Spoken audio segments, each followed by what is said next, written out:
Bonjour, c'est Fabien. Dans cette vidéo, nous allons voir comment masquer et faire apparaître des lignes dans Excel. Donc c'est une vidéo qui va être relativement courte, car comme vous allez pouvoir le constater, c'est relativement simple et rapide. Première chose, sélectionnez ce que l'on souhaite masquer. Imaginons que je souhaite masquer de mon client numéro 6 jusqu'à mon client numéro 16. Eh bien, je vais tout simplement faire un clic droit et j'ai ici la possibilité de masquer ces différentes lignes, de la ligne numéro 7 à la ligne numéro 17. Comme on peut le voir ici, je passe désormais de mon client numéro 5 à mon client numéro 17. Ensuite, pour rafficher ces lignes, je vais donc sélectionner entre ma ligne numéro 6 et ma ligne numéro 18. Je vais faire un clic droit et je vais donc cliquer sur afficher. Voilà comment je récupère les différentes lignes que j'avais masquées. Pareil pour les colonnes, je vais masquer mes colonnes E et F. Je sélectionne les colonnes, je fais masquer.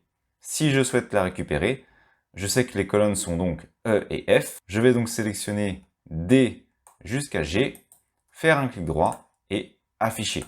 Voilà, je viens de récupérer mes deux colonnes. Alors il ne faut pas confondre masquer les différents éléments avec filtrer. Par exemple, si on filtre, eh bien on va également avoir des éléments qui vont être masqués du fait du filtrage. D'ailleurs, j'avais fait une vidéo sur le sujet du filtrage avec Excel. Si ça vous intéresse, je vous la mets dans la description et vous verrez un petit peu comment on peut utiliser le filtre.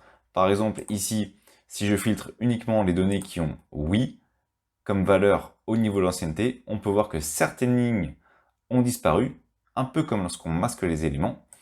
Et si je resélectionne l'ensemble des éléments au niveau de l'ancienneté, le oui et le non, en termes de valeur, je récupère l'ensemble des lignes. Donc il ne faut pas confondre les deux, c'est différent.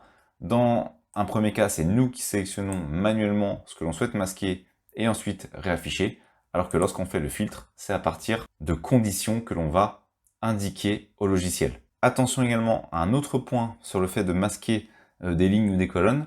Imaginons par exemple que je masque de la ligne 14 jusqu'à la ligne 20, que je fasse donc masquer.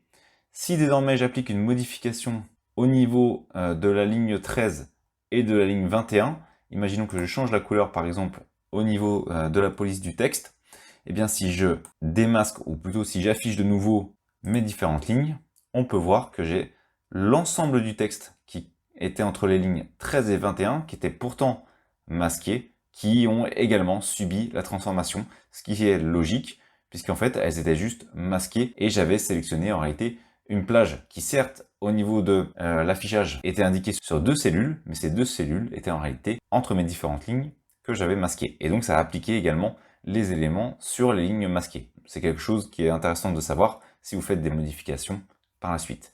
Voilà, j'espère que cette vidéo vous sera utile pour masquer et afficher des lignes ou des colonnes avec Excel.